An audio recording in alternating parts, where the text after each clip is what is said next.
Hema commission report cinema മേഖലയെ പുകമറയിൽ നിർത്തുന്നുവെന്നും അതിനാൽ അന്വേഷണം നടത്തി കുറ്റക്കാരെ കണ്ടെത്തണമെന്നുമാണ് അമ്മ ജനറൽ സെക്രട്ടറിയുടെ വാദം. കാസ്റ്റിംഗ് കൗച്ചൊന്നുമില്ല, ഒറ്റപ്പെട്ട സംഭവങ്ങളാണ് പരാതികളായിട്ടുള്ളത്, ഇരകളുടെ പരാതിയില്ല എന്നീ വാദങ്ങളും നടൻ സിദ്ദീഖ് ഉന്നയിക്കുന്നു. ഇതിനിടെ അമ്മ വൈസ് പ്രസിഡന്റ് ജഗദീഷ് അമ്മയുടെ തന്നെ വാദങ്ങൾ തള്ളി രംഗത്തെത്തുന്നു. വിവരാവകാശ കമ്മീഷൻ ഉത്തരവിന് വിരുദ്ധമായി സർക്കാർ റിപ്പോർട്ടിലെ നിർണായക ഭാഗങ്ങൾ മറച്ചുവെച്ചുവെന്ന ആരോപണവും വരുന്നുണ്ട്. സർക്കാർ തന്നെ പവർ ഗ്രൂപ്പിനെ സംരക്ഷിക്കുകയാണ്. സ്വാഗതം സ്പെഷ്യൽ എഡിഷനിലേക്ക്. നമ്മോടൊപ്പം അതിഥികളായി CPM വക്താവ് അഡ്വക്കേറ്റ് KS അരുൺകുമാർ, കോൺഗ്രസ് വക്താവ് KP നൌഷാദ് അലി, നിയമവിദഗ്ധൻ ഹരീഷ് വാസുദേവൻ, നിർമ്മാതാവ് സജി നന്ദ്യാട്ട് എന്നിവർ. ആദ്യം അരുൺകുമാറിലേക്ക്. അരുൺകുമാർ, ഇന്ന് പ്രതിപക്ഷ നേതാവ് തന്നെ ചില ആരോപണങ്ങൾ ഉന്നയിക്കുകയാണ്. വിവരാവകാശ കമ്മീഷന്റെ ഉത്തരവ് പ്രകാരം മറച്ചുവെക്കേണ്ട ഭാഗങ്ങളല്ല യഥാർത്ഥത്തിൽ പുറത്തുവിട്ട റിപ്പോർട്ടിൽ സർക്കാർ മറച്ചുവെച്ചത്. സർക്കാർ കടും വെട്ടിയെന്നാണ് വാദം. അത് ആരെ രക്ഷിക്കാനാണ്?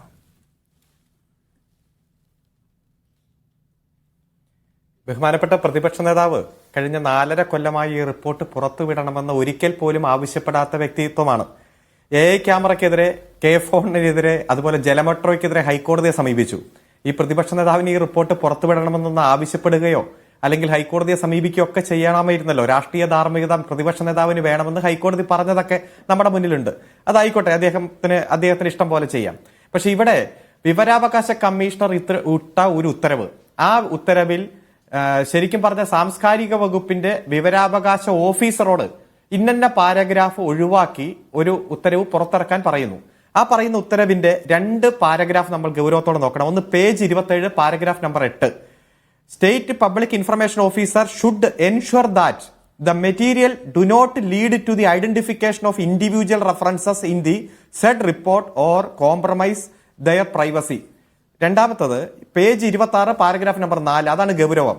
To make operational the above mentioned orders the state public information officer is directed to personally scrutinize the Justice Hema Committee report to identify and sever information that is exempt from disclosure. Information വിച്ഛേദിച്ച് ഏതെങ്കിലും തരത്തിൽ identity വ്യക്തമാക്കുന്ന തരത്തിലുള്ള information ഞങ്ങൾ ഒഴിവാക്കിയ paragraph ഒഴികെ ബാക്കി മുഴുവൻ റിപ്പോർട്ട് മുഴുവൻ സ്ക്രൂട്ടനൈസ് ചെയ്ത് ഉണ്ടെങ്കിൽ അവ കട്ട് ചെയ്തു മാറ്റി വിച്ഛേദിച്ചിട്ടുള്ള വിവരം പുറത്തുവിടാനാണ് വിവരാവകാശ കമ്മീഷണർ സാംസ്കാരിക വകുപ്പിന്റെ വിവരാവകാശ ഓഫീസർക്ക് കൊടുത്ത നിർദ്ദേശം. ഇന്ത്യ ഗവൺമെന്റ് പാസാക്കിയ ഒരു നിയമപ്രകാരം പ്രവർത്തിക്കുന്ന വിവരാവകാശ കമ്മീഷന്റെ മുകൾ ഉദ്യോഗസ്ഥന്റെ ഉത്തരവ് താഴെയുള്ള ഉദ്യോഗസ്ഥൻ നടപ്പാക്കുന്നു. അതിൽ ഗവൺമെന്റിന് എന്താണ് റോള്? ഗവൺമെന്റ് ഏതെങ്കിലും തരത്തിൽ ഇടപെടേണ്ട സാധ്യതകളുണ്ടോ? അദ്ദേഹം ഒഴിവാക്കിയ റിപ്പോർട്ടുമായി ബന്ധപ്പെട്ടുകൊണ്ട് അദ്ദേഹത്തിന് എക്സ്പ്ലനേഷൻ ഉണ്ടാവും. ഇതെല്ലാം വിവരാവകാശ ഓഫീസർ പറയേണ്ട കാര്യമാണ്. വസ്തുതകളുമായി ഒരു പുലബന്ധമില്ലാത്ത ഒരു ആരോപണം ഇന്ന് രാവിലെ ഉന്നയിച്ച് മാധ്യമങ്ങൾ അത് ഏറ്റുപിടിച്ച് ഇന്ന പാരഗ്രാഫുകൾ ഗവൺമെന്റ് വെട്ടിക്കളഞ്ഞു എന്ന് പറയുകയും പ്രതിപക്ഷ നേതാവ് അടക്കം അതിൽ പ്രതികരിക്കുകയുമാണ് ചെയ്തിരിക്കുന്നത്. അത് വസ്തുതാവിരുദ്ധമാണ്. ഞാൻ വെല്ലുവിളിക്കുകയാണ്. ഇത്തരത്തിലൊരു ആക്ഷേപം ഉന്നയിച്ച ഹൈക്കോടതി അഭിഭാഷകനും അത് ഏറ്റുപിടിച്ച മാധ്യമങ്ങളും ഗവൺമെന്റ് എന്ത് ഇടപെടലാണ് വിവരാവകാശ ഓഫീസറുടെ മേൽ ചുമത്തിയത്? ആ പാരഗ്രാഫുകൾ വെട്ടിമാറ്റാൻ അല്ലെങ്കിൽ മാറ്റിവെക്കാൻ, പുറത്തു വിടാതിരിക്കാൻ ഗവൺമെന്റിന്റെ ഏത് സംവിധാനമാണ് ഇടപെട്ടത് എന്ന് പറയുവാനുള്ള ഉത്തരവാദിത്വം ഈ ആരോപണം ഉന്നയിച്ച ചർച്ചയിലുണ്ട്. അഡ്വക്കേറ്റ് ഹരീഷ് വാസുദേവൻ, അങ്ങാണ് ഇതൊരു പബ്ലിക് ഡൊമൈനിലേക്ക് കൊണ്ടുവന്ന ഒരു ആരോപണം. അതായത് വിവരാവകാശ കമ്മീഷന്റെ ഉത്തരവ് എന്തായിരുന്നു? വിവരാവകാശ കമ്മീഷൻ പറഞ്ഞതനുസരിച്ചാണോ ഈ പറയുന്ന സാംസ്കാരിക വകുപ്പിന്റെ ഇൻഫർമേഷൻ ഓഫീസർ പ്രവർത്തിച്ചത്? എന്താണ് നിങ്ങൾ ചൂണ്ടിക്കാട്ടിയ അട്ടിമറി?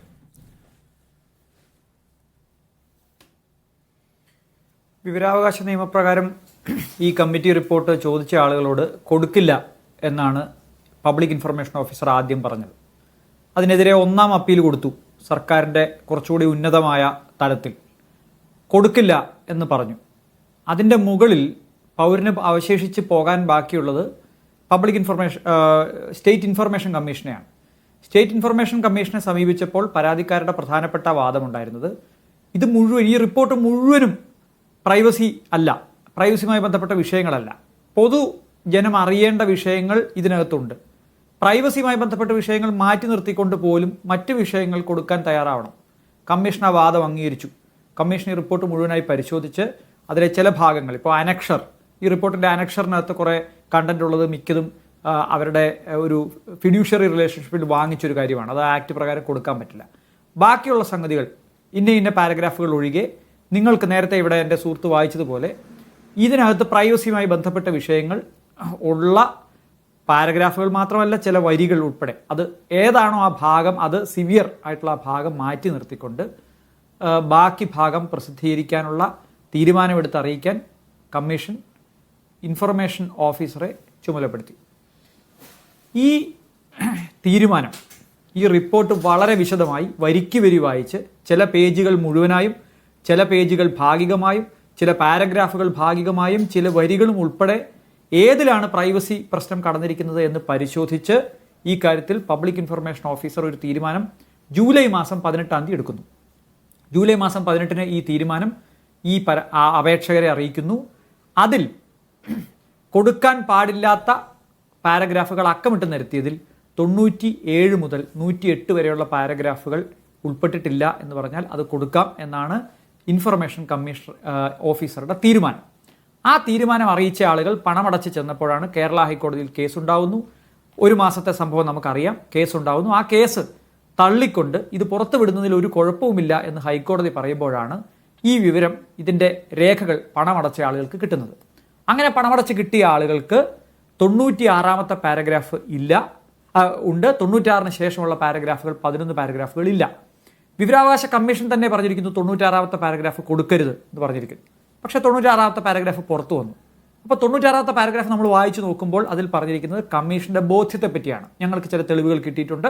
ഈ തെളിവുകൾ അടിസ്ഥാനപ്പെടുത്തി ഇവിടുത്തെ പ്രമുഖരായിട്ടുള്ള ആളുകളാണ് ഇതിന്റെ പിന്നിലെന്ന് ഞങ്ങൾക്ക് ബോധ്യമുണ്ട്. ഇതിനകത്ത് സെക്ഷൽ അബ്യൂസ് ഉൾപ്പെടെയുള്ള കാര്യങ്ങൾ നടന്നിട്ടുണ്ട്. ഇതാണ് ഇതിനകത്ത് ഏറ്റവും ക്രക്സ് ആയിട്ടുള്ള ഒരു കേസെടുക്കാൻ കഴിയുന്ന ഒരു പാരഗ്രാഫ് എന്ന് ഞാൻ വിചാരിക്കുന്നു. അതിനുശേഷം അതേ സബ് ഹെഡിങ്ങിന്റെ താഴെയുള്ള 97 മുതലുള്ള പാരഗ്രാഫുകൾ മിസ്സിംഗ് ആണ്. എന്നാൽ വിവരാവകാശ ഓഫീസർ കൊടുത്ത ഓർഡറിനകത്ത് ഈ വിവരം കൊടുക്കാമെന്നാണ് പറഞ്ഞിരിക്കുന്നത്. കൊടുക്കാമെന്ന് സമ്മതിച്ച, അങ്ങനെ ഉത്തരവിട്ട അവർക്ക് ഇത് തിരുത്താൻ എന്ത് അധികാരമാണ് ഈ ആക്ട് പ്രകാരമുള്ളത്? റിവ്യൂ പവറുള്ള ഒരു അതോറിറ്റിയാണോ പബ്ലിക് ഇൻഫർമേഷൻ ഓഫീസർ? അല്ല. ഇനി അതിന്റെ ഉത്തരവാദിത്വം പബ്ലിക് ഇൻഫർമേഷൻ ഓഫീസർക്കാണോ? സ്വാഭാവികമായ ഒരു സംശയം, അന്ന് മുതൽ ഇന്ന് വരെ സ്റ്റേറ്റ് ഇൻഫർമേഷൻ കമ്മീഷൻ, വിവരാവകാശ കമ്മീഷൻ ഇൻഫർമേഷൻ ഓഫീസറോട് നിർണീതമായ പേജുകൾ ചൂണ്ടിക്കാണിച്ചിരുന്നു.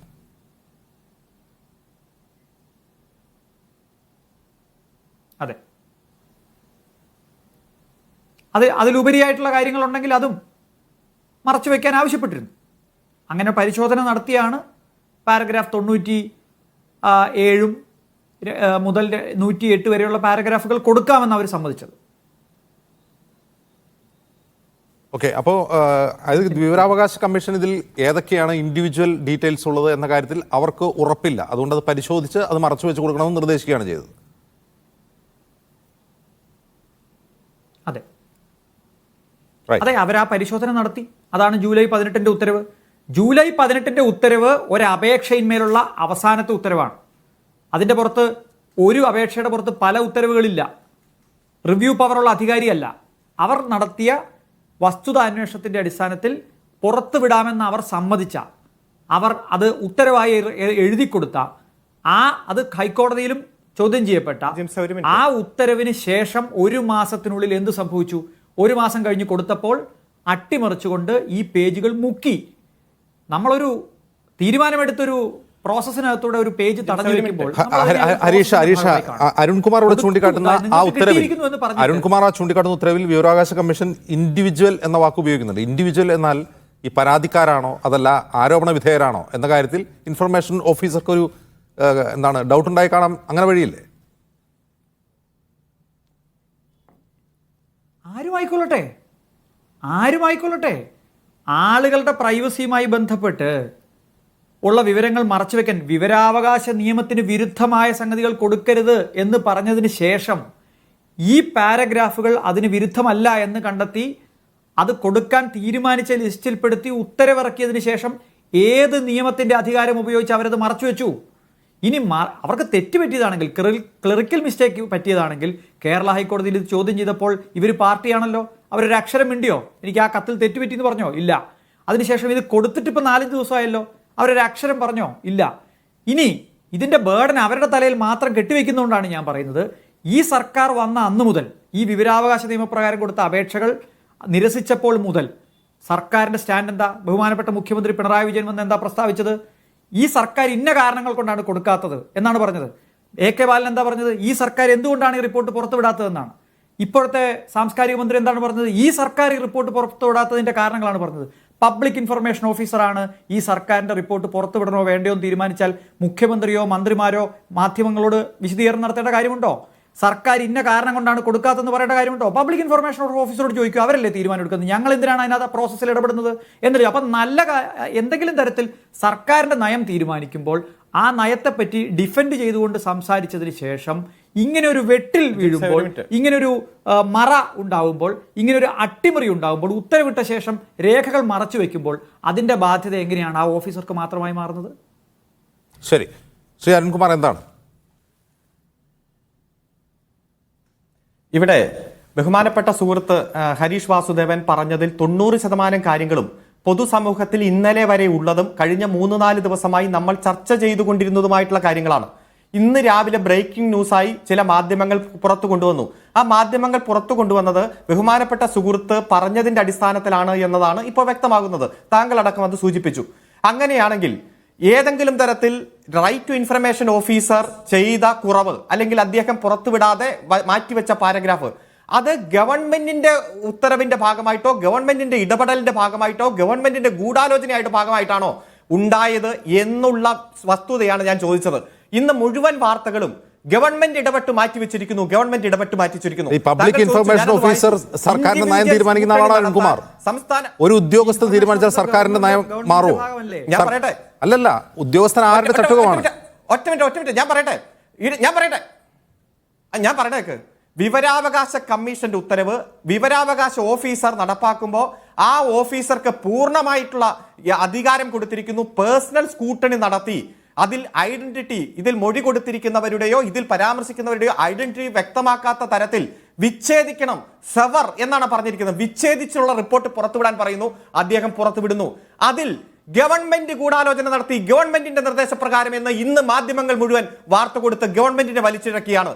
ഏതെങ്കിലും തരത്തിൽ അങ്ങനെ ഒരു വിവരാവകാശ ഓഫീസർ ചെയ്ത അതിൽ ഒരു കുറവ് വന്നിട്ടുണ്ടെങ്കിൽ അദ്ദേഹത്തോട് ചോദിക്കാം, അല്ലെങ്കിൽ അദ്ദേഹത്തിന് കത്ത് കൊടുക്കാം. എന്തുകൊണ്ടാണ് ആ റിപ്പോർട്ട് കൊടുക്കാൻ പൂർണ്ണ അധികാരമുള്ള ഒരു ഓഫീസർ, വിവരാവകാശ കമ്മീഷൻ പൂർണ്ണ അധികാരം വിവരാവകാശ ഓഫീസർക്ക് കൊടുത്തപ്പോ എല്ലാ വിവാദങ്ങളും ഇപ്പൊ 2-3 ദിവസമായി ഉയർത്തിക്കൊണ്ടുവരുന്ന ഇവിടെ ഉന്നയിക്കപ്പെടുന്ന പ്രശ്നം വിവരാവകാശ ഓഫീസർ വെട്ടിമാറ്റിയ പേജുകളിലുള്ളത് ആരോപണ വിധേയരാര് എന്ന വിവരമാണ്. അത് പുറം ലോകം അറിയണ്ട എന്നൊരു തീരുമാനം സർക്കാരിനുണ്ടോ? ഇപ്പോഴത്തെ നിലയിലുണ്ട്. കാരണം ഇവിടെ നമ്മുടെ മുന്നിലുള്ളത് ശ്രീ ഹേമ കമ്മിറ്റിയുടെ റിപ്പോർട്ട് 1.5 മാസം കഴിഞ്ഞ് അവർ തന്നെ കൊടുത്ത കത്ത്, വിവരാവകാശ കമ്മീഷന്റെ കൃത്യമായിട്ടുള്ള ഉത്തരവ്. ആ ഉത്തരവിൽ ഒരു തരത്തിലും ഇതിന്റെ ഐഡന്റിറ്റി പുറത്തു പോകരുതെന്ന് പറയുന്ന സാഹചര്യം. ബഹുമാനപ്പെട്ട ഹൈക്കോടതി സിംഗിൾ ബെഞ്ചിന്റെ ഉത്തരവ്, ഡിവിഷൻ ബെഞ്ചിന്റെ മുന്നിൽ പോകുന്നു, ആ കേസ് വിഡ്രോ ചെയ്തു പോകുന്നു. അത്തരത്തിലുള്ള സാഹചര്യത്തിൽ ഈ കേസിൽ കൃത്യമായി മൊഴി കൊടുത്ത, ഈ റിപ്പോർട്ടിന്റെ ഭാഗമായി ഈ കമ്മിറ്റിയുടെ മുന്നിൽ മൊഴി കൊടുത്തവരുടെ പേഴ്സണൽ ഐഡന്റിറ്റി പുറത്തു വന്നാൽ ഉണ്ടാകാവുന്ന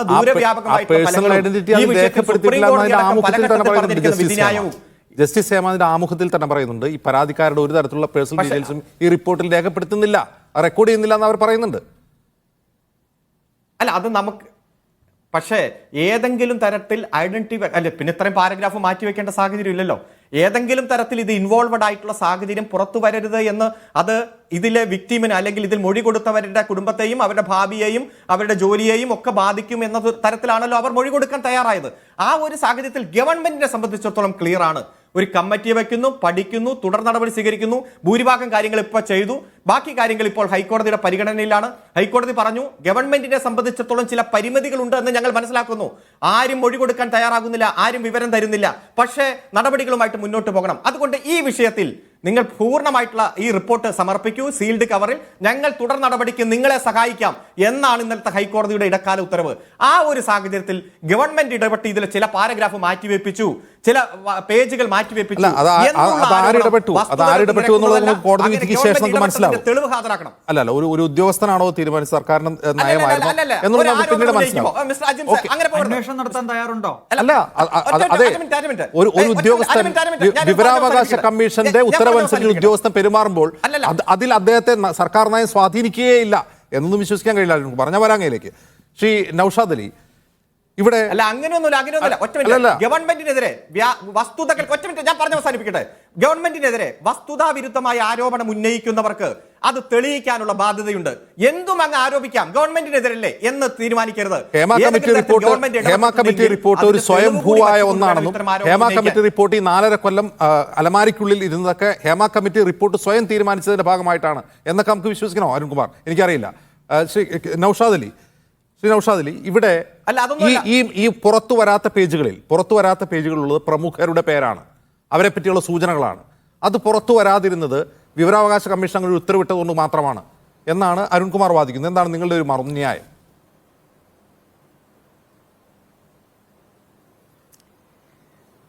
അജിംസ്, നമ്മൾ ഈ മുഴുവൻ സംഭവ വികാസങ്ങളൊന്ന് ശ്രദ്ധിച്ചു കഴിഞ്ഞാലേ, ഇത് ഹേമ കമ്മീഷൻ റിപ്പോർട്ട് അങ്ങനെ ഒരു കമ്മീഷൻ എന്തുകൊണ്ടാണ് ഉണ്ടാവുന്നത്? ഈ രാജ്യത്തിന്റെ ചരിത്രത്തിൽ ആദ്യമായിട്ട് നടു റോട്ടിൽ വെച്ച് അറിയപ്പെടുന്ന ഒരു നടി ലൈംഗിക അതിക്രമത്തിന് വിധേയാകുന്നു, ആ പീഡനത്തിന് ഇരയാകുന്നു. അങ്ങനെ ഒരു അസാധാരണ സാഹചര്യത്തിൽ ഇവിടുത്തെ വനിതാ സിനിമാ പ്രവർത്തകരുടെ ശക്തമായ സമ്മർദ്ദം മുൻനിർത്തിയാണ് ഇങ്ങനൊരു കമ്മീഷന് സർക്കാർ നിർബന്ധിതമായത്.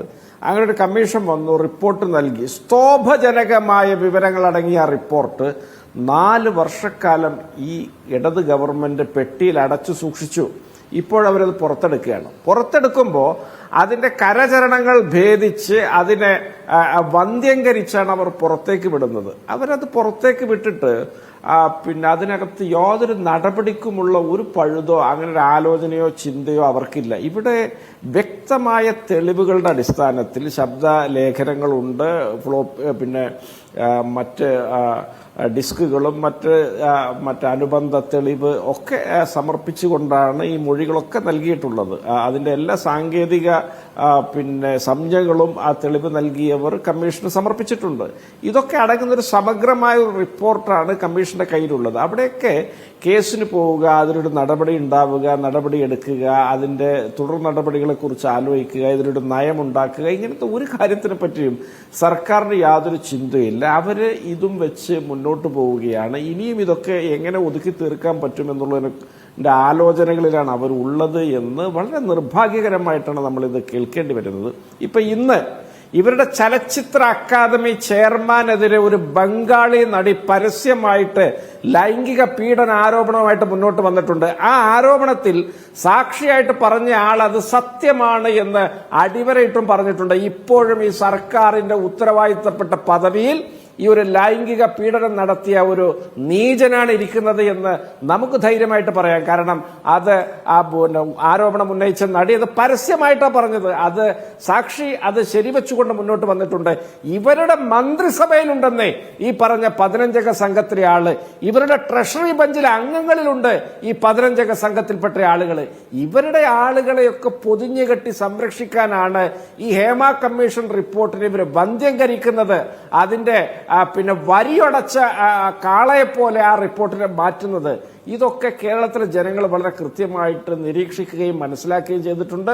ആ റിപ്പോർട്ടിൽ നിന്ന് അനുവദനീയമായ ഭാഗങ്ങളിൽ നിന്ന് പോലും ഇവരുടെ കൈകടത്തലുകൾ ഉണ്ടാവുകയാണ്. നിങ്ങൾ മറ്റൊരു കാര്യം നോക്കണം. ഇവിടെ AMMA എന്ന സംഘടനയുടെ ഉത്തരവാദിത്തപ്പെട്ട ആളുകളൊക്കെ ഇന്ന് പത്രസമ്മേളനം നടത്തിയിട്ടുണ്ട്. ആ പത്രസമ്മേളനത്തിലൊക്കെ അവർ പറയുന്നത് ഞങ്ങൾ ഇരകൾക്കൊപ്പമാണ്, ഞങ്ങൾ ഹേമ കമ്മീഷൻ റിപ്പോർട്ടിന്റെ കാര്യങ്ങളെയൊക്കെ ഞങ്ങൾ അനുകൂലിക്കുന്ന ആളുകളാണ് എന്നൊക്കെ അവരങ്ങ് പറയുകയാണ്. എത്രമാത്രം കാപഢ്യമാണ് ഇവരുടെയൊക്കെ ഉള്ളിലെന്ന് നമ്മൾ അത്ഭുതപ്പെട്ടു പോവുകയാണ്. ഇവരിങ്ങനെ പറയാനുള്ള ധൈര്യം എങ്ങനെ വരുന്നു? ഒരു കാരണവശാലും ഈ റിപ്പോർട്ടിന്റെ അവരിലേക്ക് എത്തുന്ന വിശദാംശങ്ങൾ പുറത്തുവിടില്ല എന്നുള്ള അവരുടെ ധൈര്യമാണ്. യാതൊരു തരത്തിലും ഇതിനൊരു നിയമ നടപടി ഉണ്ടാകില്ല എന്ന ഉറപ്പ് വേണ്ടപ്പെട്ടവർക്ക് നൽകിയതിന്റെ ധൈര്യമാണ് ഇവരൊക്കെ പത്രസമ്മേളനത്തിൽ വന്ന് പ്രകടിപ്പിക്കുന്നത്. ഒറ്റക്കാര്യം അജിംസ, ഈ ഹേമ കമ്മീഷൻ റിപ്പോർട്ടിന്റെ ഈ പറഞ്ഞ ഒളിപ്പിച്ചു വെച്ച പേജുകളും പാരഗ്രാഫുകളും പുറത്തു വന്നാൽ ഈ അമ്മ എന്ന ആപ്പീസ്, ഈ AMMA എന്ന ആപ്പീസൊക്കെ ഇവിടുത്തെ പൊതുജനം കയ്യേറി ഇവരെയൊക്കെ തല്ലി ഓടിക്കും. അപ്പൊ ഇത്രമാത്രം നീചമായ ഒരു പശ്ചാത്തലത്തിലുള്ള ആളുകളൊക്കെയാണ്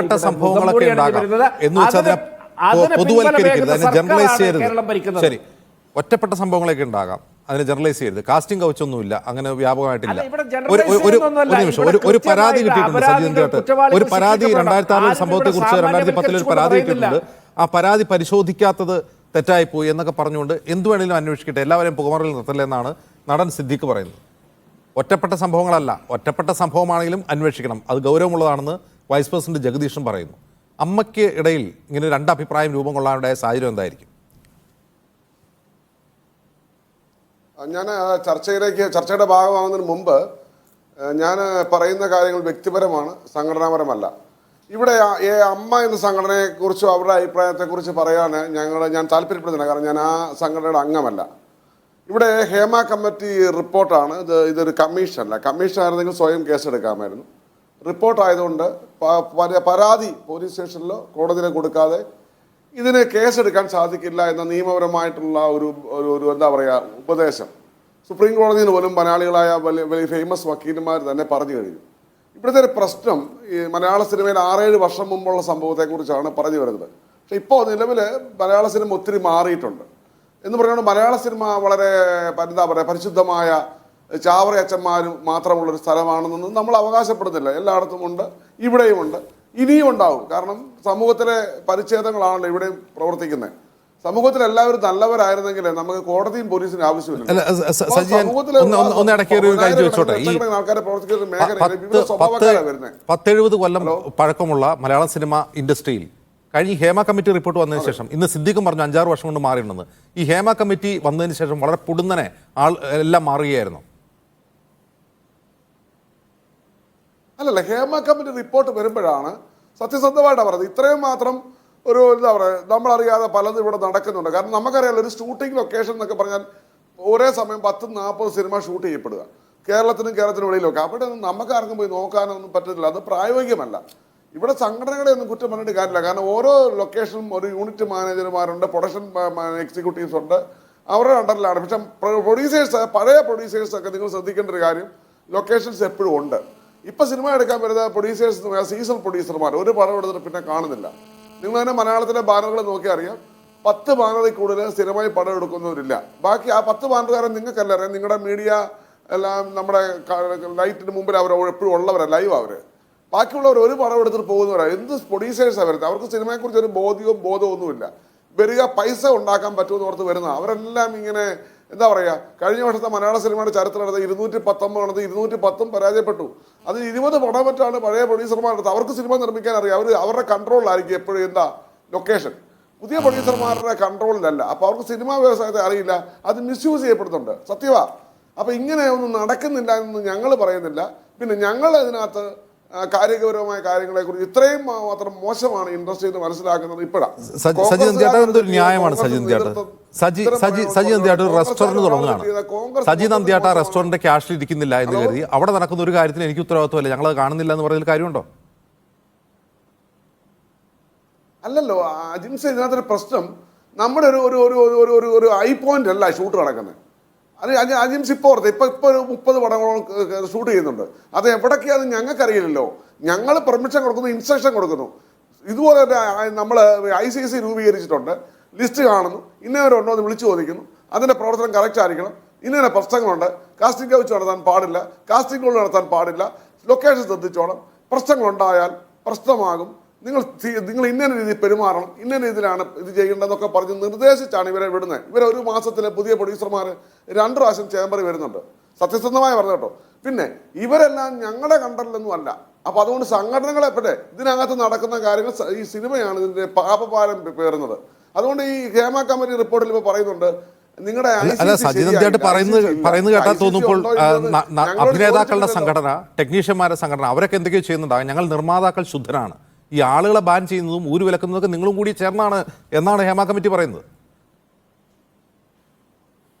അത് ഞാൻ ചോദിക്കട്ടെ, ഇവിടെ ഈ നമ്മുടെ ഈ മയക്കുമരുന്ന് ഏറ്റവും കൂടുതൽ ഈ അടുത്ത നാൾ ഉപയോഗം വന്നപ്പോൾ ഞങ്ങൾ പലരെയും തിരസ്കരിച്ചല്ലോ.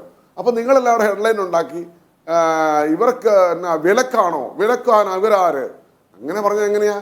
നമുക്ക് പാടത്തൂടെയും മരമ്പത്തൂടെയും നടക്കാൻ വയ്യാത്ത അവസ്ഥയാ. ഞങ്ങൾ ഇങ്ങനെയുള്ളവർക്കെതിരെ നടപടിയെടുക്കും, നിങ്ങൾ നേരെ തിരിയും. അവരുടെ തൊഴിൽ നിഷേധിച്ചു. തിലകനൊക്കെ മയക്കുമരുന്ന് കഴിച്ചുകൊണ്ടാണോ നിങ്ങൾ ഇതൊക്കെ പറയുന്നത്? തിലകനെയൊക്കെ മയക്കുമരുന്ന് ഉപയോഗിച്ചതാണോ നിങ്ങൾ വിലക്കിയത്? സജി നന്ദിയാട്ട് തിലകനെ നിങ്ങൾ വിലക്കിയത് മയക്കുമരുന്ന് ഉപയോഗിച്ചതാണോ? ഒറ്റ കാര്യം ചോദിച്ചോട്ടെ, തിലകനെയൊക്കെ വിലക്കിയത് ഈ മയക്കുമരുന്ന് ഉപയോഗിച്ചതിനാണോ? തിലകനെ ഞങ്ങളാരും വിലക്കിയിട്ടില്ലല്ലോ. ഞങ്ങളുടെ അസോസിയേഷൻസ് ഒന്നും വിലക്കിയിട്ടില്ല. തിലകനെ വെച്ച് ഞങ്ങളുടെ പ്രൊഡ്യൂസേഴ്സ് പടം എടുത്തിട്ടുണ്ടല്ലോ. അങ്ങനെ പറയല്ലേ. ഞങ്ങൾ ഇവരുടെ ആരുടെയും പിണിയാളുകളൊന്നുമല്ല. ഞങ്ങളൊരു പവർ ഗ്രൂപ്പിന്റെ ആളല്ല. നിങ്ങൾക്ക് മനസ്സിലാക്കേണ്ട കാര്യമാണ്. ഇത് പ്രൊഡ്യൂസർ, ഡിസ്ട്രിബ്യൂട്ടർ, തിയേറ്റർ ഓണേഴ്സ് എന്ന് പറഞ്ഞാൽ ഒരുത്തന്റെ മുമ്പിൽ കുരുന്നവരല്ല. ഞങ്ങൾക്ക് ഞങ്ങളുടെ സ്റ്റാൻഡുണ്ട്. പിന്നെ അമ്മയുടെ കാര്യം അവരോട് ചോദിക്കാം. ഞാനൊരു കാര്യം ചോദിക്കട്ടെ, ഇവിടെ ഞങ്ങൾ തെറ്റുകൾക്കെതിരെ കാണിക്കാറുണ്ടല്ലോ. ആ തെറ്റുകൾ ചൂണ്ടിക്കാണിക്കുമ്പോൾ പലരും ഞങ്ങൾക്കെതിരെ നിൽക്കാറുണ്ട്. ഇപ്പോൾ ഒരാളെ വിലക്കിയാൽ പറയും നിങ്ങൾ ആര് വിലക്കാൻ, തൊഴിൽ നിഷേധിക്കാൻ. ഇവിടെ നന്നായിട്ട് മയക്കുമരുന്നിന് ഉപയോഗം ഉണ്ടെന്ന് പറഞ്ഞല്ലോ, ഇപ്പൊ കുറഞ്ഞല്ലോ. അപ്പൊ ഇതൊക്കെ നല്ലതാണ്. ഇതിന് അഭിനേതാക്കളുടെയും ടെക്നീഷ്യന്മാരുടെയും സംഘടന പറയുമ്പോൾ അഡ്വാൻസ് തിരിച്ചു വാങ്ങി ആളെ ഒഴിവാക്കി വിടുന്നതിൽ നിർമ്മാതാക്കൾക്കും പങ്കുണ്ടെന്നാണ് ഈ പറയുന്ന ഹേമ കമ്മിറ്റിയിൽ ചൂണ്ടിക്കാട്ടുന്നത്. നിർമ്മാതാക്കളും കൂടി പങ്കാളികളായിട്ടാണ് ആൾക്കാരെ വിലക്കിക്കൊണ്ടിരുന്നത്. അല്ലല്ല, അങ്ങനല്ല. എന്നറിയോ, ഈ ഒന്നാമത്തെ കാര്യം, നിർമ്മാതാക്കൾ പഴയ സിനിമയല്ല മലയാള സിനിമ. ഇപ്പോൾ പണ്ട് സിനിമ നിർമ്മിക്കുന്നവരെ ആകെപ്പാടെ എല്ലാവരും 10-20 പേരേ ഉള്ളായിരുന്നു. അവർ തന്നെയാണ് ഇന്ന് സിനിമകളുടെ എണ്ണം കൂടി, പ്രൊഡ്യൂസർമാരുടെ എണ്ണം കൂടി. അപ്പോൾ ഒരു ഡിസിപ്ലിൻ ഇല്ലായ്മയുണ്ട്. ആരാണ് പ്രൊഡ്യൂസ് ചെയ്യുന്നത് പോലും അറിയാത്ത അവസ്ഥയുണ്ട് അജിംസ്. വെറുതെ പറയല്ല. അപ്പോൾ നമ്മുടെ കൺട്രോളില്ല. നമുക്ക് നമ്മുടെ മെമ്പർഷിപ്പ് എടുക്കുന്നു, ഇന്ന ഇൻസ്ട്രക്ഷൻ കൊടുക്കുന്നു, ഇന്ന രീതിയിൽ പെരുമാറണമെന്ന് പറയുന്നു. അവർ പോകുന്നു. അവർ പോയി അവരുടെ കയ്യിൽ നിന്നും ആയിരിക്കില്ല. സ്വാഭാവികമായിട്ട് സിനിമ തുടങ്ങിക്കഴിഞ്ഞാൽ പിന്നെ പ്രൊഡ്യൂസറുടെ കയ്യിലല്ല. പഴയ കാലമല്ല. ഇന്ന് പ്രൊഡ്യൂസർക്ക് ഒരു വിലയില്ലാത്ത അവസ്ഥയിലാണ് കാര്യങ്ങൾ പോണത്. അതുകൊണ്ട് ഇവിടെ നടക്കുന്ന എല്ലാ കാര്യങ്ങളും അസോസിയേഷൻ പാപഭാരം പേറണമെന്ന് പറഞ്ഞാൽ തെറ്റാണ്. അതുപോലെ ഞങ്ങൾക്ക് പറയാനുള്ള കാര്യം, ഇപ്പം നമ്മൾ ഇവിടെ നമ്മുടെ ICC നടക്കുന്നില്ല എന്നൊക്കെ പറഞ്ഞ് ഹേമ കമ്മീഷൻ ഞങ്ങളെ വിളിച്ചിട്ടില്ല. നിങ്ങളുടെ പ്രവർത്തനം എന്താ, കൊണ്ടുവന്നേ കാണട്ടെ, നിങ്ങളുടെ പ്രോഗ്രസ് കാർഡ് കാണട്ടെ, നിങ്ങൾക്ക് എന്തൊക്കെയാണ് ചെയ്തിരിക്കുന്നത് എന്ന് ഞങ്ങളോട് ചോദിക്കാതെ ICC കൊള്ളില്ല എന്ന് പറഞ്ഞാൽ ഞങ്ങൾ എന്ത് ചെയ്യും? ഞങ്ങളെ കൂടെ കേൾക്കണം. അതുകൊണ്ടാണ് ഞാൻ പലപ്പോഴും പറഞ്ഞത് ഹേമ കമ്മിറ്റി റിപ്പോർട്ട് അപൂർണമാണ്. പിന്നെ എല്ലാ ഇടങ്ങളിൽ സ്ത്രീകൾ പീഡിപ്പിക്കപ്പെടുന്നുണ്ട്. അതുകൊണ്ട് മലയാള സിനിമയെ പീഡിപ്പിക്കപ്പെടാം എന്നല്ല അതിൻ്റെ അർത്ഥം. അത് തെറ്റാണ്. പക്ഷേ നമ്മുടെ സമൂഹത്തിൽ എല്ലാവരും നല്ലവരായിരുന്നെങ്കിൽ പോലീസ് സ്റ്റേഷൻ്റെ ആവശ്യമുണ്ടോ? എല്ലാവരും നല്ലവരായിരുന്നെങ്കിൽ കോടതിയുടെ ആവശ്യമുണ്ടോ? അപ്പോൾ സമൂഹത്തിൽ ഇങ്ങനെയുള്ള പുഴുക്കുത്തൽ എല്ലായിടത്തും ഉണ്ട്, സിനിമയിലും ഉണ്ട്. ഇവരെ തിരിച്ചറിയണം. ഒരു തൊഴിലിടങ്ങളിൽ ഒരു സ്ത്രീകൾ അപമാനിക്കപ്പെടാൻ പാടില്ല. അവർക്ക് സ്വതന്ത്രത്തോടെ ഒരു ഭയവും ഇല്ലാതെ ഇവിടെ ഒരു ജോലി ചെയ്യാനുള്ള അവസരം ഉണ്ടാകണം. ആ കാര്യത്തിൽ ഒരു സംശയമില്ല. പിന്നെ ഞാൻ ചോദിക്കട്ടെ, ഇവിടെ ഇപ്പോൾ ചാനലുകാർ ഇതൊക്കെ പറയുന്നു, വയനാട് വിട്ടു, നമ്മുടെ പാവപ്പെട്ട എല്ലാവരും രാഹുലിനെയൊക്കെ വിട്ടു. ഇപ്പം നിങ്ങൾ ഇത് പറഞ്ഞിരിക്കുന്നു. ഈ സെക്സ്വൽ ഹറാസ്മെന്റ് വളരെ വലിയൊരു കുറ്റകരം തന്നെയാണ് അജിംസെ. പക്ഷേ ഹേമ കമ്മിറ്റി റിപ്പോർട്ടിൽ മറ്റ് നല്ല രീതിയിലുള്ള ക്രിയാത്മക നിർദ്ദേശങ്ങളുണ്ട്. നിങ്ങൾക്ക് ആർക്കെങ്കിലും ഈ നിർദ്ദേശം ജനത്തോട് പറഞ്ഞു കൊടുക്കാൻ പറ്റിയിട്ടുണ്ടോ? പറ്റിയിട്ടില്ല. കാരണം നിങ്ങൾക്ക് വേണ്ടത് എന്താണ്? ഹൈലൈറ്റ്. ഇങ്ങനെയുള്ള കഥകൾ, ഇങ്ങനെയുള്ള മോശപ്പെട്ട കഥകൾ പറഞ്ഞ് ജനങ്ങളെ പിടിച്ചിരുത്തണം വ്യൂവേഴ്സായിട്ട്. ഞാൻ സത്യസന്ധമായിട്ട് വിമർശിക്കുക. അത് ചെയ്യണമെന്നല്ല പറഞ്ഞ, ഹറാസ്മെന്റ് ഉണ്ട്, അതേക്കുറിച്ച് പറയണം. അതേക്കുറിച്ച് പറഞ്ഞ് ജനങ്ങളെ ബോധവാന്മാരാക്കി ഇവിടെ ചോദിക്കാനും പറയാൻ ആളുണ്ട് എന്നൊരു ധാരണ ഉണ്ടാക്കിയാൽ ഇത്തരക്കാർ മാറും. ഇത്തരത്തിലുള്ള ഞരമ്പ് രോഗികൾ ഈ മേഖലയിൽ വരാൻ പാടില്ല. 10,000-കണക്കിന് പേരുണ്ട്. ഇവരുടെ സ്വഭാവ സർട്ടിഫിക്കറ്റ് വാങ്ങിച്ചിട്ട് ഇവരെ സിനിമയിൽ പ്രവർത്തിപ്പിക്കാൻ പറ്റുമോ? അത് പറയൂ, നിങ്ങൾ പറയൂ. അതുകൊണ്ട് ഞങ്ങളുടെ കയ്യിൽ മാത്രം കൺട്രോൾ നിൽക്കുന്നതല്ല, നാളെയും സമൂഹത്തിൽ ഉണ്ടാകുന്ന പോലെ ഇവിടെ ഉണ്ടാകും. പക്ഷേ ഇത് നിയന്ത്രിക്കപ്പെടേണ്ടതാണ്. ഞങ്ങളുടെ അറിവിലുണ്ടെങ്കിൽ ഞങ്ങളത് സമ്മതിക്കുന്നില്ല അജിംസെ, സമ്മതിക്കുന്നില്ല. ഒരു സംശയം വേണ്ട. പക്ഷേ ഹേമ കമ്മിറ്റി റിപ്പോർട്ടിലെ മറ്റു പല കാര്യങ്ങളും ആരും ചർച്ച ചെയ്യുന്നില്ല എന്നുള്ളത് ഖേദകരമാണ്, സങ്കടകരമാണ് അജിംസെ. ശരി. അവാർഡ് നിർണയത്തിൽ ഇടപെട്ടുവെന്ന് ചലച്ചിത്ര അക്കാദമി ചെയർമാനെതിരെ ഒരു ആരോപണം ഉയർന്നിരുന്നു. അതിന് തെളിവായി വിനയൻ ഒരു ശബ്ദരേഖയും പുറത്തുവിട്ടിരുന്നു. പക്ഷേ അദ്ദേഹം ആ സ്ഥാനത്ത് തുടരുകയായിരുന്നു കഴിഞ്ഞ കാലങ്ങളിൽ. ഇന്ന് അദ്ദേഹത്തിനെതിരെ ഒരു നടി തന്നെ മാധ്യമങ്ങളുടെ മുമ്പിൽ രംഗത്തെത്തി ആരോപണം ഉന്നയിക്കുന്നു. ഈ സർക്കാർ ഗൂഢാലോചന നടത്തിയോ, സർക്കാർ ആരുടെയെങ്കിലും പക്ഷം പിടിക്കുന്നുണ്ടോ, സർക്കാർ ആരെങ്കിലും സംരക്ഷിക്കുന്നുണ്ടോ എന്നൊക്കെ തോന്നാൻ കാരണം അങ്ങനെ ഇൻസ്റ്റൻസ് ഉള്ളതുകൊണ്ടാണ്, മുൻ അനുഭവങ്ങൾ ഉള്ളതുകൊണ്ടാണ്. ഈ രഞ്ജിത്തിനെയും ചലച്ചിത്ര അക്കാദമി ചെയർമാനായി തുടരുമോ? ഇവിടെ ഈ മേഖലയിലെ പ്രശ്നം ശാശ്വതമായിട്ട് പരിഹരിക്കാനും, ശരിക്കും പറഞ്ഞാൽ issue arising out of gender discrimination, അതിനെക്കുറിച്ച് പഠിക്കാനും റെക്കമെൻഡേഷൻസ് കൊടുക്കാനുമാണല്ലോ ജസ്റ്റിസ് ഹേമ കമ്മിറ്റിയെ വെച്ചത്. അപ്പോൾ ഗവൺമെന്റിന് ഒരു ഉദ്ദേശമുണ്ട്, ഈ രംഗത്തെ പ്രശ്നങ്ങൾ ശാശ്വതമായിട്ട് പരിഹരിക്കണം, ജെൻഡർ ഡിസ്ക്രിമിനേഷൻ അവസാനിപ്പിക്കണം. അപ്പം അങ്ങ് ആദ്യം എന്നിൽ നിന്ന് ചർച്ച മറ്റൊരു സഹ പാനലിസ്റ്റിലേക്ക് പോകുമ്പോൾ താങ്കൾ പറഞ്ഞത് 4.5 വർഷം ഇതിൽ അടയിരുന്നു എന്നൊക്കെയാണ്. ഇപ്പോഴും നിങ്ങൾ 3-4 ദിവസമായി ചർച്ച നയിക്കുമ്പോഴും യഥാർത്ഥത്തിൽ ഗവൺമെന്റ് ചെയ്ത പ്രവർത്തനങ്ങളെ ജനങ്ങളിൽ എത്തിക്കാനോ, ഇവിടെ സഹ പാനലിസ്റ്റ് ചൂണ്ടിക്കാണിച്ചതുപോലെ ഈ റിപ്പോർട്ടിൽ ഭൂരിഭാഗം അഡ്രസ്സ് ചെയ്തിരിക്കുന്ന വിഷയങ്ങളെക്കുറിച്ച് ചർച്ച ചെയ്യാനോ നിങ്ങൾ തയ്യാറില്ല. ഇതിൽ ഒന്ന്, ഒരു സിനിമാ നയം രൂപീകരിക്കണം എന്നതായിരുന്നു. ആ സിനിമാ നയം രൂപീകരിക്കാൻ 13 മാസം മുമ്പേ തന്നെ ഒരു കമ്മിറ്റി ഉണ്ടാക്കി. ആ കമ്മിറ്റിക്ക് 2 മാസം കാലാവധി കൊടുത്ത് അതിൽ ഹേമ റിപ്പോർട്ടിൽ പറഞ്ഞിരിക്കുന്ന ഭൂരിഭാഗം കാര്യങ്ങളും അതിൽ അഡ്രസ്സ് ചെയ്യണമെന്ന് കൃത്യമായ ഗവൺമെന്റ് ഉത്തരവിൽ തന്നെ സൂചിപ്പിച്ചിട്ട് മുന്നോട്ട് പോയി. അതിന്റെ തുടർ നടപടികൾ നടക്കുന്നു. അതിന്റെ തുടർച്ച എന്ന രൂപത്തിലാണ് ഈ മേഖലയിൽ, എല്ലാ മേഖലയിലുമുള്ള ആളുകളെ കൂട്ടിയോജിപ്പിച്ച് ഒരു കോൺക്ലേവ് രൂപീകരിക്കണം, അതിൽ സംഘടിപ്പിക്കണം. അപ്പൊ കോൺക്ലേവിനെ ഞങ്ങൾ എതിർക്കും എന്നൊക്കെ പറഞ്ഞപ്പോൾ ചർച്ച വരിക. അപ്പൊ ആരംഭിച്ചിട്ടില്ല എന്ന് പറയാൻ കഴിയൂ. ഏറ്റവും വലിയ നേട്ടം എല്ലാ പ്രൊഡക്ഷൻ യൂണിറ്റിലും ICC രൂപീകരിച്ചു എന്നതാണ്. 2022 ഹൈക്കോടതിയുടെ ഉത്തരവുണ്ട്. WCC കോടതി പോയി വനിതാ കമ്മീഷനെ കക്ഷിയാക്കി. വനിതാ കമ്മീഷൻ കക്ഷിയായിട്ട് ചേർന്നു. വനിതാ കമ്മീഷനാണ് ഡയറക്ഷൻ കൊടുത്തത്. ICCയുടെ പ്രവർത്തനം എല്ലാ സിനിമാ പ്രൊഡക്ഷൻ യൂണിറ്റിലും ഉറപ്പുവരുത്തണം. ഇപ്പൊ ഈ റിപ്പോർട്ടിൽ പറഞ്ഞിരിക്കുന്ന ഭൂരിഭാഗം കാര്യങ്ങളെയും അവിടെ അഡ്രസ് ചെയ്യാൻ കഴിയും. വനിതാ കമ്മീഷൻ മിന്നൽ പരിശോധന നടത്തിയപ്പോൾ കണ്ടെത്തി ICCയുടെ തലവനായി ഇരിക്കുന്ന പുരുഷന്മാരാണ് ചില പ്രൊഡക്ഷൻ യൂണിറ്റുകളിൽ. കയ്യോടെ പിടികൂടി നടപടി സ്വീകരിക്കുന്ന സാഹചര്യം ഉണ്ടായി. അതുപോലെ പ്രൊഡക്ഷനും മറ്റെല്ലാ രംഗങ്ങളിലും വനിതകളെ പ്രോത്സാഹിപ്പിക്കാൻ, പട്ടികജാതി പട്ടിക വനിതാ രംഗത്ത് ഉള്ള അവരെ പ്രോത്സാഹിപ്പിക്കാൻ, അതുപോലെ സിനിമ കാണാൻ വരുന്നവരെ അവർക്ക് വേണ്ടിയിട്ടുള്ള സൗകര്യം, കുട്ടികളടക്കം സിനിമ കാണാൻ വരുമ്പോൾ ബുദ്ധിമുട്ടുണ്ടാകുന്ന അവർക്ക് പ്രത്യേക യൂണിറ്റിലിരുന്ന് കാണാൻ കിഫ്ബി പണം ഉപയോഗിച്ചുകൊണ്ട് തിയേറ്ററുകൾ, ചിത്രാഞ്ജലി സ്റ്റുഡിയോ, അത്തരത്തിൽ ഹേമ കമ്മിറ്റി റിപ്പോർട്ടിന്റെ ഭൂരിഭാഗം കാര്യങ്ങളെയും ഗവൺമെന്റ് അഡ്രസ് ചെയ്യുകയാണ്. കുറച്ച് ഡിലേ വന്നിട്ടുണ്ട്. കോവിഡ് 1ാം ഘട്ടം, 2ാം ഘട്ടം, 3ാം ഘട്ടം, 2020-2021 അരുൺകുമാർ മന്ത്രി സജി ചെറിയ ഞാൻ സർക്കാർ ഈ റിപ്പോർട്ട് കണ്ടിട്ടില്ല എന്നൊരു മന്ത്രി പറയുന്നത് എന്തുകൊണ്ടാണ് അരുൺകുമാർ? ഞങ്ങൾ കണ്ടിട്ടില്ല.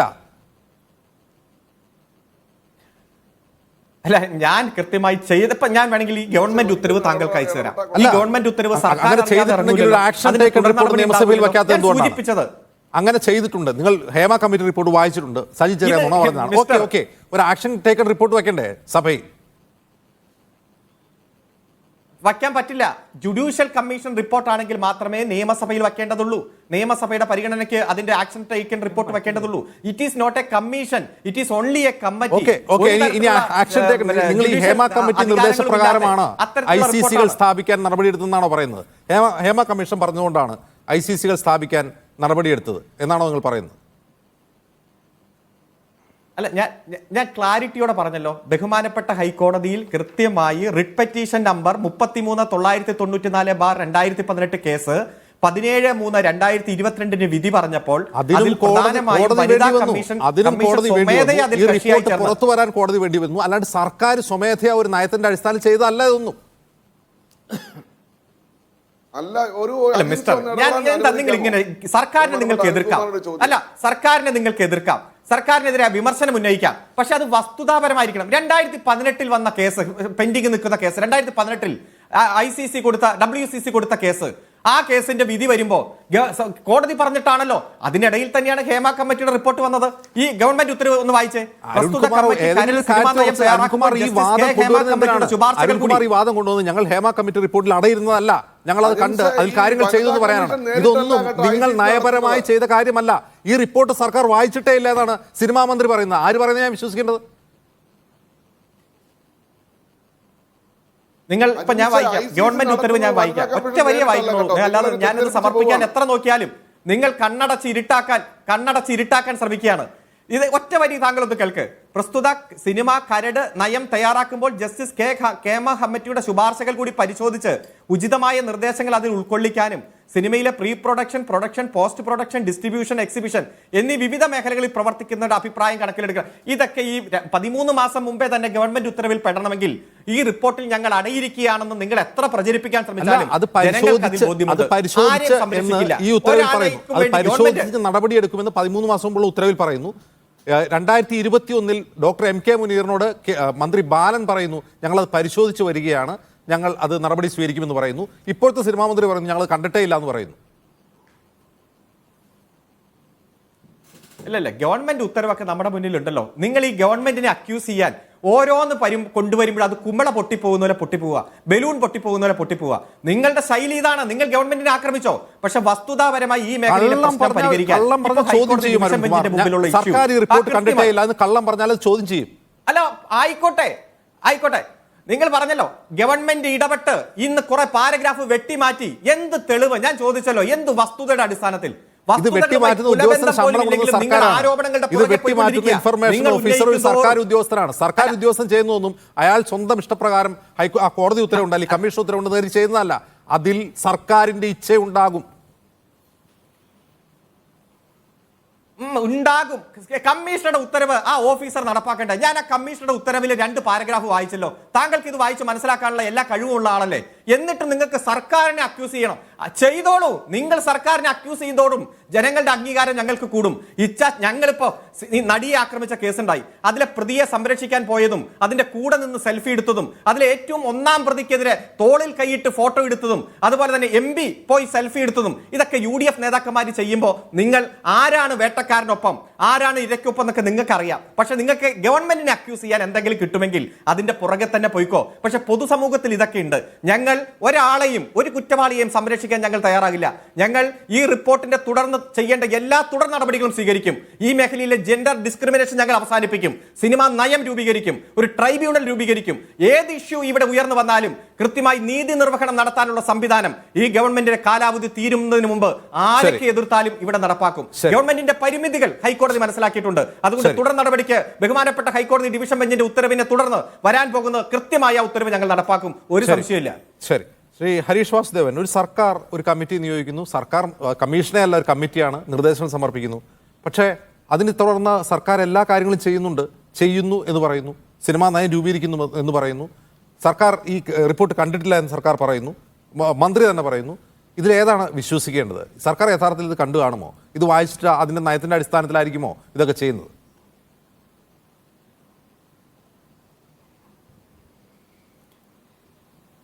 നമ്മൾ എന്തിനാണ് സ്പെക്കുലേഷൻസിലേക്ക് പോകുന്നത്? ഞാൻ ഈ സർക്കാരിൻ്റെ ദൈനംദിന പ്രവൃത്തിയെ ഓഡിറ്റ് ചെയ്യാനുള്ള ഒരു ബാധ്യതയും ഉത്തരവാദിത്വവും എനിക്കുമില്ല, ഈ ചർച്ചയിൽ പങ്കെടുക്കുന്ന പാനലിസ്റ്റുകൾക്കുമില്ല. നമ്മൾ സർക്കാരിനെ ഒരു പണി ഏൽപ്പിച്ചിരിക്കുകയാണ്. വോട്ട് ചെയ്ത് അധികാരത്തിലെത്തിയിരിക്കുകയാണ്. നല്ല ശമ്പളം കൊടുക്കുന്നുണ്ട്. സർക്കാർ ഖജനാവിൽ നിന്ന് ഏറ്റവും താഴെത്തട്ടിലുള്ള ആൾ മുതൽ ഏറ്റവും മേലെത്തട്ടിലുള്ള ആളുകൾക്ക് വരെ കൃത്യമായിട്ട് ശമ്പളം കൊടുത്ത് ചെലവ് മുഴുവൻ നിർവഹിച്ചിട്ടാണ് നമ്മൾ ഈ സിസ്റ്റത്തെ പോറ്റുന്നത്. എന്തിനു വേണ്ടിയിട്ടാണ്? ഭരണഘടന മുന്നോട്ട് വയ്ക്കുന്ന മനുഷ്യർക്ക് കിട്ടേണ്ട അവകാശങ്ങൾ നേടിയെടുക്കുന്നതിന് വേണ്ടിയിട്ട്, ഭരണം നടത്തിക്കൊണ്ടുപോകുന്നതിന് വേണ്ടിയിട്ടാണ്. ഇതാണ് പർപ്പസ്. പ്രിയാമ്പിളിലൊക്കെ പറയുന്ന അതാണ് പർപ്പസ്. ഏതെങ്കിലും നിയമം ചില കാര്യങ്ങൾ അനുവദിക്കുന്നില്ല എങ്കിൽ, നീതി ലഭ്യമാക്കാൻ സമ്മതിക്കുന്നില്ല എങ്കിൽ ആ നിയമം ഭേദഗതി ചെയ്യാനുള്ള ഉത്തരവാദിത്വം ഉൾപ്പെട്ട സംവിധാനത്തിൻ്റെ പേരാണ് സർക്കാർ. ഈ സർക്കാരിന് പോഷ് ആക്ട് എന്ന് പറയുന്ന 2013 സ്ത്രീകൾ തൊഴിലിടത്തിൽ ജോലി ചെയ്യുന്നത് തടയുന്നതിന് ICCകൾ രൂപീകരിക്കണമെന്ന് പറഞ്ഞ നിയമം പാർലമെന്റ് പാസ്സാക്കിയത് 2013. ഹേമ കമ്മിറ്റി റിപ്പോർട്ടൊക്കെ കമ്മിറ്റിയാണോ കമ്മീഷനാണെന്നൊക്കെ ചർച്ച ചെയ്തോളൂ. അത് നടപ്പാക്കാൻ വെമ്പൽ ഉണ്ടെന്ന് പറഞ്ഞോളൂ.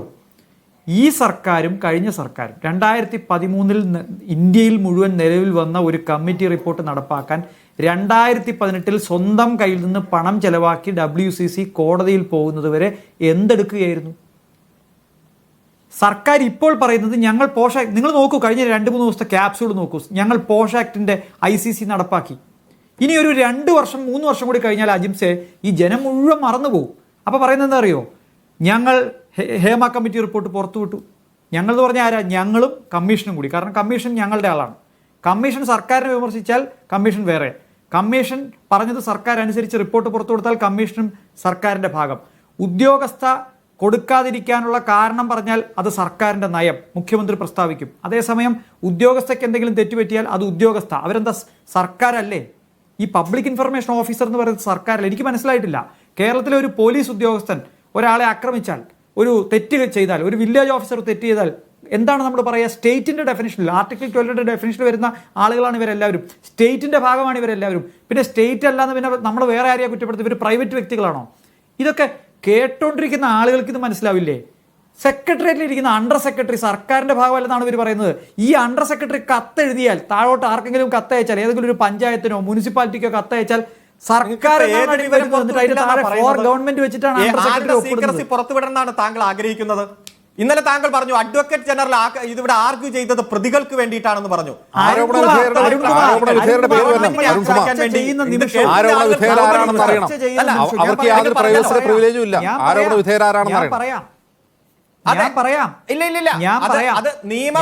ചെയ്യാൻ കഴിയൂ.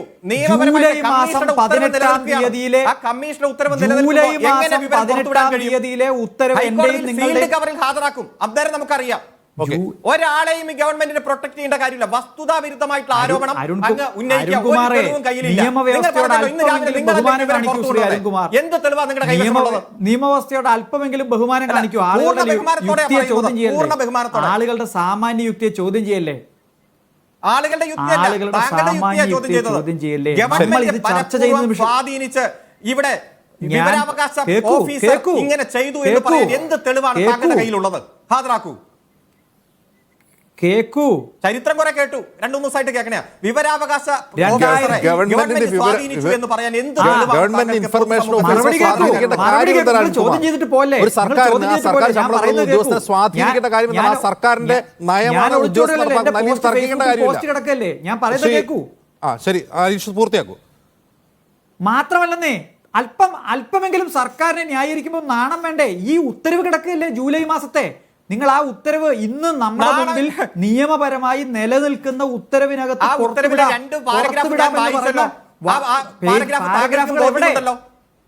എവിടെ ഈ പാരഗ്രാഫ് എവിടെ? നിങ്ങൾ ആ ഉത്തരവ് കണ്ടോ? ഇല്ലെങ്കിൽ അജിംസെ ആ ഉത്തരവ് ഒന്ന് കാണിച്ചു കൊടുക്കൂ പ്രേക്ഷകർക്ക്. ജൂലൈ മാസം 18-ാം തീയതി ഉത്തരവ് കാണിച്ചു കൊടുക്കൂ. ഈ ഉത്തരവല്ലാതെ വേറെ ഉത്തരവ് ഇറങ്ങിയിട്ടുണ്ടോ? ഇൻഫർമേഷൻ ഓഫീസറുടെ ഡിസ്ക്രിഷണറി പവറാണ്.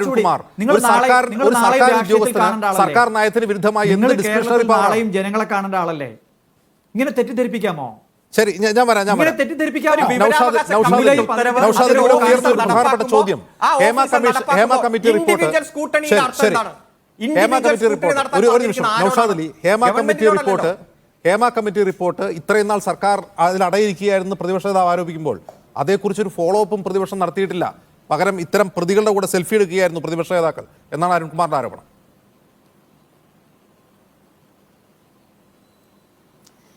ഇവിടെ അജിംസ ഇവര് ഇപ്പൊ ഈ ചർച്ചയാവട്ടെ, അല്ലെങ്കിൽ ഹേമ കമ്മിറ്റി റിപ്പോർട്ടുമായി ബന്ധപ്പെട്ട് ഇതുവരെ ഉയർന്നു വന്ന വിവിധ വാദങ്ങളാവട്ടെ, ഇവർ പറയുന്ന കാര്യങ്ങളിൽ ജനം ഒരല്പമെങ്കിലും ശ്രദ്ധിക്കാനിടയുള്ള ഒരു കാര്യം, ഇവരെ അതിജീവിതയുടെ കേസിൽ പ്രതി അറസ്റ്റ് ചെയ്തു. അദ്ദേഹം ഒരു പ്രമുഖനായിരുന്നിട്ട് പോലും ഞങ്ങൾ അറസ്റ്റ് ചെയ്തു എന്നുള്ളതാണ് ഇവരുടെ ഒരു അവകാശവാദം.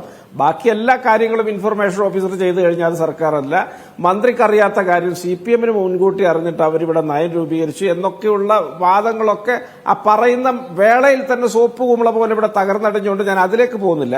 ഇവർ ഈ പറയുന്നുണ്ടല്ലോ, ഈ അതിജീവിതയെ സംബന്ധിച്ചിടത്തോളം അവർ തന്നെ പലപ്പോഴായി വെളിപ്പെടുത്തിയിട്ടുള്ള ഒരു കാര്യം, PT തോമസിനെ കണ്ടുമുട്ടുകയും അദ്ദേഹത്തിന്റെ ഇടപെടൽ ഉണ്ടാവുകയും ചെയ്യാതിരുന്നിരുന്നുവെങ്കിൽ, അല്ലെങ്കിൽ സംഭവിക്കാതിരുന്നിട്ടുണ്ടെങ്കിൽ ഒരിക്കലും ഇങ്ങനൊരു കേസ് ഉണ്ടാവുമായിരുന്നില്ല എന്ന് അതിജീവിത പലപ്പോഴായിട്ട് പറഞ്ഞിട്ടുണ്ട്. അപ്പോൾ ഇവരൊക്കെ ആരുടെ കൂടെയാണ്, എങ്ങനെയാണ് എന്നുള്ളതൊക്കെ നമുക്കറിയാം. പിന്നെ ഇപ്പൊ ഈ പ്രമുഖൻ മുൻപ് സെൽഫി എടുത്ത ആളുകളുടെ കഥ പറയുകയാണെങ്കിൽ, ആദ്യമായിട്ട് പിണറായി വിജയൻ അധികാരത്തിലേറിയപ്പോൾ സത്യപ്രതിജ്ഞയ്ക്ക് നേരിട്ട് പിണറായി വിജയൻ വിളിച്ചു വരുത്തി അദ്ദേഹത്തിന്റെ ചേംബറിൽ നിന്ന് കേക്ക് മുറിച്ച ആ കേക്കിന്റെ കഷ്ണം വായിലേക്ക് വെച്ചു കൊടുക്കുന്നതിന്റെ പടം ഈ പറഞ്ഞ പ്രമുഖ നടൻ FB പോസ്റ്റിലൂടെ ഇടുകയും പിണറായി വിജയന് എല്ലാ വാസുരമായ ഭാവിയൊക്കെ നേരുകയൊക്കെ ചെയ്തിരുന്നു. അപ്പോൾ അത്തരം കഥകളിലേക്കൊന്നും നമ്മൾ പോകണ്ട. അതൊക്കെ ഒരുപാട് നമുക്ക് പറയാനുണ്ടാവും. ആ പറഞ്ഞു കഴിഞ്ഞാൽ നിങ്ങൾ തന്നെയാണ് തേഞ്ഞു പോകുന്നത്. അതുകൊണ്ട് ഇവിടെ ഒരു പ്രമുഖ നടനെ അറസ്റ്റ് ചെയ്തു എന്ന് പറഞ്ഞുകൊണ്ട് മേനി നടിക്കുന്നതിന്റെ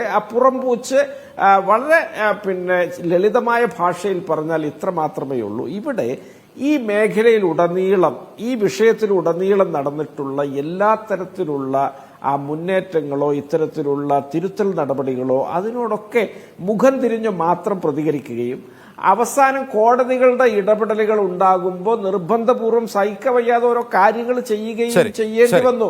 ഇവിടെ CPM-ന്റെ സുഹൃത്ത് പറയുന്നത് നാളെയും ഞങ്ങൾ കോടതി വിധി അംഗീകരിക്കുമെന്നാണ്. ഇവർ കോടതി വിധി അംഗീകരിക്കില്ല എന്ന് പറഞ്ഞിട്ട് കാര്യമുണ്ടോ? അത് അന്തിമമല്ലേ? അപ്പൊ അത് അംഗീകരിക്കുമെന്ന് പറയുന്നതൊക്കെയാണ് ഇവരുടെ ഏകവാദമെന്ന് വളരെ ലളിതമായിട്ട് നിങ്ങളും പ്രേക്ഷകരൊക്കെ മനസ്സിലാക്കിയാൽ മതി. ഒരുപാട് സംഘടനകൾ ഇൻഡസ്ട്രിയിലുണ്ട്. ഫിലിം ചേംബറാണ് ശ്രീ സജിത് അന്ത്യാട്ട്. കാരണം നിർമ്മാതാക്കളാണ് ഇതിന്റെ മുതലാളിമാർ, പണം നൽകുന്നവരാണ് മുതലാളിമാർ, ഇൻവെസ്റ്റേഴ്സ് ആണ് നിങ്ങൾ. നിങ്ങൾക്ക് അധിക ബാധ്യതയുണ്ട് സജിത് അന്ത്യാട്ട്. ഒന്നുകൂടെ ആവർത്തിക്കാവോ? അത് നിങ്ങൾ ഇൻവെസ്റ്റേഴ്സ് ആണ്, നിങ്ങളാണ് മുതലാളിമാർ ഈ ഇൻഡസ്ട്രിയുടെ. അപ്പോൾ നിങ്ങൾക്ക് അധിക ബാധ്യതയുണ്ട് ഇത്തരം കാര്യങ്ങൾ. തീർച്ചയായിട്ടും. പക്ഷേ ഇതിനകത്തെ നമ്മളൊരു കുറെ മെമ്പർമാർ, കുറെ ആൾക്കാർ, പുതിയ ആൾക്കാരെ സിനിമ പിടിക്കാൻ വരുന്നത്. അതിനിടയ്ക്ക് ഞാൻ അരുൺകുമാറിനോടൊരു ചോദ്യം, വളരെ സ്നേഹ ബഹുമാനത്തിലുള്ള ചോദ്യമാണ്.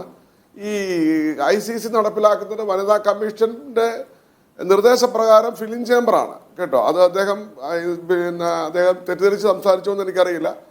അതുപോലെ ഇവിടെ ഞങ്ങൾക്ക് ബാധ്യതയുണ്ട്. ഒരു തൊഴിലിടങ്ങളും ഞങ്ങൾ അഹിംസ ICC മനസ്സിലാക്കേണ്ട ഉണ്ടല്ലോ. കാര്യമുണ്ട്. ഈ പണം മുടക്കുന്നവർക്ക് ഭയങ്കര ബുദ്ധിമുട്ടാണ്. ഈ പണം മുടക്കുന്നവര് ഈ ഒരു മേഖലയിൽ സ്ത്രീകളെ എല്ലാം നിങ്ങൾ അബ്യൂസ് ചെയ്യണം, നിങ്ങൾ ഇത് ചെയ്യണമെന്ന് പറഞ്ഞു വിടുവോ? നിങ്ങൾ ആലോചിച്ച് നോക്കി. നമ്മൾ സാമ്പത്തികമായിട്ട് കോടാനുകോടി രൂപ മുടക്കി സിനിമ പിടിക്കുന്നു, വിതരണം ചെയ്യുന്നു, തിയേറ്ററുകൾ വളർന്നിട്ടിരിക്കുന്നു. ഈ മേഖല മേച്ചമായി മറ്റ് സമൂഹത്തിന് അറയ്ക്കുന്ന വെറുക്കുന്ന രീതിയിലുള്ള ഈ സമൂഹത്തെ, ഈ സിനിമയെ എന്ന മാധ്യമത്തെ വെറുക്കാൻ ഞങ്ങൾ അനുവദിക്കുമോ? ഞങ്ങളല്ല. ഇതിനകത്ത് ചില ആൾക്കാരുണ്ട്, എല്ലാ മേഖലകളിലുള്ള ചില ആൾക്കാരുണ്ട്. അവർ കാരണം പാപം നമ്മൾ ഏൽക്കുകയാണ്. അപ്പം മറ്റ് പൊതുസമൂഹം, നമ്മൾ ലക്ഷക്കണക്കിന് സിനിമാ കുടുംബങ്ങൾ കേരളത്തിലുണ്ട്. അവർക്ക് പെൺകുട്ടികളുണ്ട്, അവർക്ക് കുടുംബ ജീവിതങ്ങളുണ്ട്. മറ്റുള്ളൊരു സമൂഹത്തിന് വളരെ അറപ്പോടുകൂടി ഇവരെ കാണുന്നൊരവസ്ഥയുണ്ട് അല്ലേ? എല്ലാവരും ഇങ്ങനെയാണ്. അതിനോട് ഞങ്ങൾ എതിർക്കുന്നു. അതുകൊണ്ട് തന്നെ ഞാൻ കഴിഞ്ഞ ദിവസം പത്രസമ്മേളനത്തിൽ അന്ന് പറഞ്ഞത് തന്നെ എല്ലാ ഇടങ്ങളിലും ഇതുണ്ട്. അതുകൊണ്ട് കോൺഗ്രസ്സുകാരുടെ ഇടയിലുണ്ട്, അതുകൊണ്ട് കോൺഗ്രസ് മോശമാവില്ല. CPM-കാരുടെ ഇടയിലുണ്ട്, അത് CPM മോശമാവും. ഏതെങ്കിലും വ്യക്തി ഇതിൻ്റെ പേരിൽ ഇവിടെ സംശുദ്ധമായ രീതിയിൽ ഞങ്ങൾ ഇനി ഒരു കാര്യം ഉറപ്പിച്ചിരിക്കുകയാണ്. ഞങ്ങളിപ്പോൾ ബാത്റൂമിൻ്റെ കാര്യങ്ങൾ പറഞ്ഞു. പാവപ്പെട്ട ഈ പറഞ്ഞ ആർട്ടിസ്റ്റുകൾ വരുന്നുണ്ട്, അവർക്ക് അവിടെ ബാത്റൂം സൗകര്യം. ഞങ്ങൾ ഇനി മുതൽ ക്യാരവാൻ ഇവർക്ക് സെപ്പറേറ്റ് ഇടുവാനായി തീരുമാനം പ്രൊഡ്യൂസർ അസോസിയേഷൻ എടുത്തിരിക്കുകയാണ്. ശരി, തീർച്ചയായിട്ടും ഇത്തരം നടപടികൾ ഉണ്ടാവണം. പക്ഷേ ഈ സംഭവങ്ങൾ ഒറ്റപ്പെട്ട സംഭവങ്ങളാണ്, ചിലരൊക്കെ പ്രശ്നമാണെന്ന് പറയുമ്പോൾ ഇവരെയൊക്കെ സംരക്ഷിക്കുന്ന ആളുകളുണ്ടെങ്കിൽ ആ സംവിധാനം മുഴുവൻ ചോദ്യശരത്തിന് മുന്നിലായി മാറും. വളരെ നന്ദി ശ്രീ സജീവന്തിയായിട്ട്. Advocate Harish Vasudevan, KP Naushad Ali, advocate Arunkumar ഇത്രയും സംസാരിച്ചത്. ഒരു ഇടവേള.